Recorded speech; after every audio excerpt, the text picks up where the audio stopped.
The Brothers Network works to debunk and dismantle a singular narrative about who and what African American are, but our focus is the arts and culture. We're not engaged in picket signs, we're not outside, we're very much inside. We're very much the leaders of organizations, universities, we're very much on the inside. And we always have been on the inside. We think about the Harlem Renaissance and the impact that the Harlem Renaissance had in the 1920s up until today. Many people, not me, but many people say that we are the Harlem Renaissance of this particular century. I'm real honored and happy and proud to be a part of the Brothers Network, in that there are a couple of things. I think it's like a restoration of an idea, of a movement that was at least around during the Harlem Renaissance. And that what you're in the process of is collecting information and images that's invaluable. That will not only show the rich talent of African American men in this country, but give me a chance to feel like I'm one of them. For the most part, I would say that I'm a writer, though I'm employed as a professor at Temple University. I teach in the English department, which is, to be honest, a sort of odd place for an African American, because English departments are conceived in many ways to promote English literature. And there has long been a feeling that we are somehow unrelated to that. And therefore, always being a professor in an English department is a bit of a job. And it takes some effort to establish oneself as a legitimate area of study in the profession. We're bringing together artists and intellectuals and students and professors in a space where they can see how important it is to have had these contributions in every possible way in our society. When I came to the city of Philadelphia, the city of brotherly love, that there was really not as much brotherly love that I had anticipated, quite frankly. And so I wanted to create and re-energize the city in that way by bringing together men of the African diaspora around arts, culture, dialogue, and discourse. So I set out to find those men who I had become familiar with, or the archetype of those men, in the cities in which I had lived, worked, and played before, and traveled to around the world. I think I see myself in the world as a leader. There are a few things that I'd like to do, both in the city and in the world, in terms of reshaping how the city works. And really, I have some aspirations for the United States as well.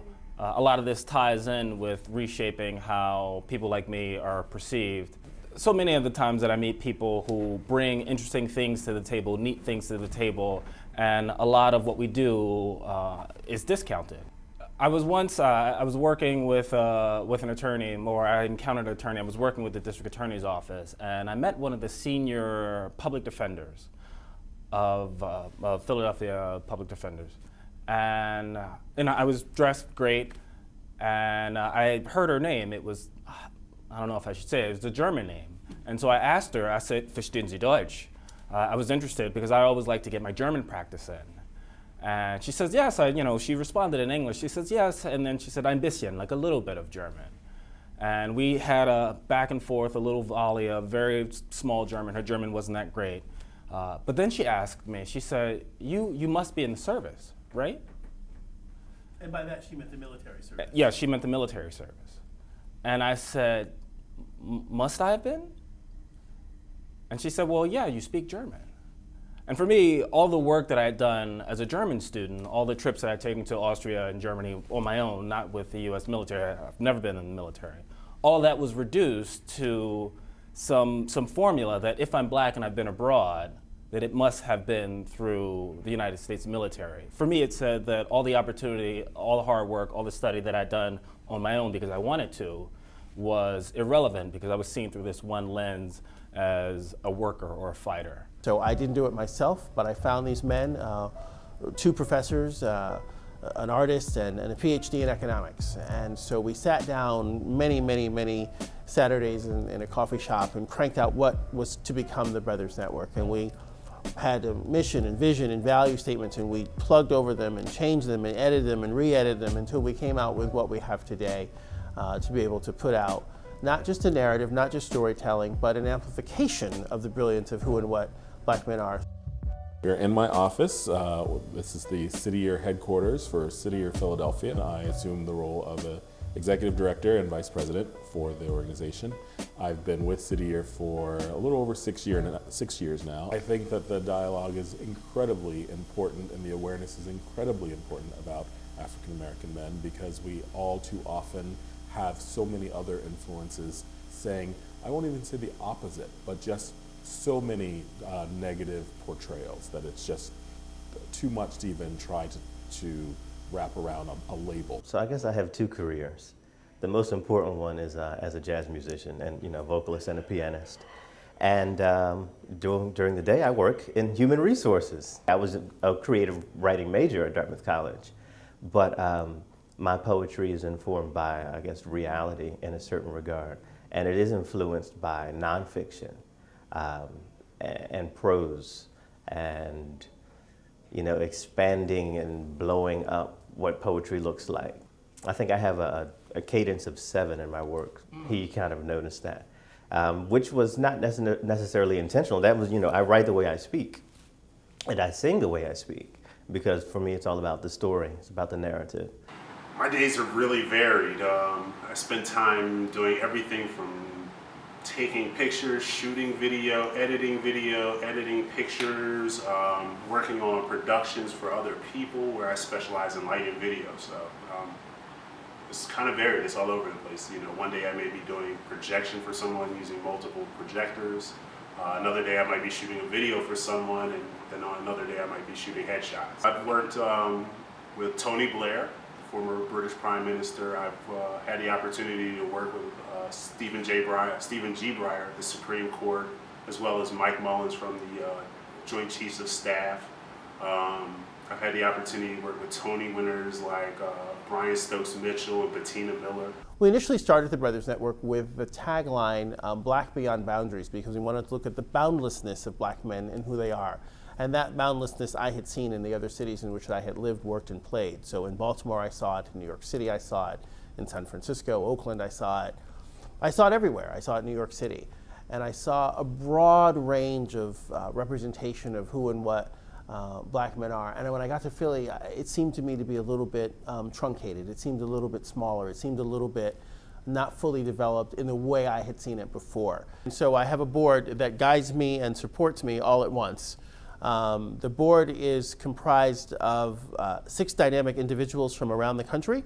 One is Coleman Domingo, who is an award-winning actor and playwright and thinker, who actually is from Philadelphia, who works between New York and London and lives between New York and London.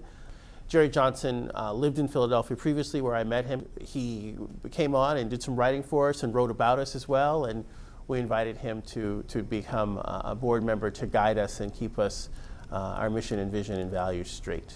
I see the Brothers Network as this, this well of inspiration that I can always return to. I know you guys are based in Philadelphia, and I moved to New York.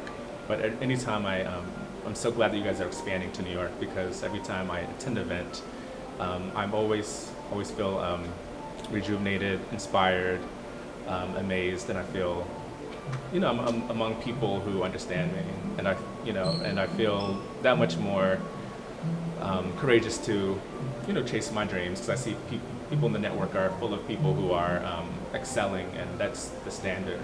And I just can't think of a better group of people.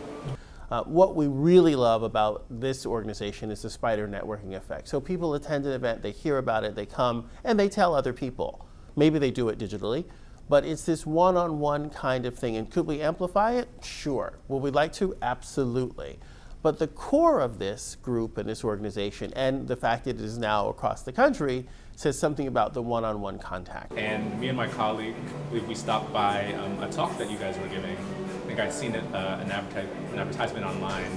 It was a talk by Keith Clark. He was discussing his book about August Wilson, James Baldwin, and I believe Ernest Hardy. And it was a really transformative experience. The conversations that were had were just so intelligent, so brilliant, and I felt like I finally felt a place, where I belong and where I was inspired. The other component of the Brothers Network is we're not just a group of guys doing this.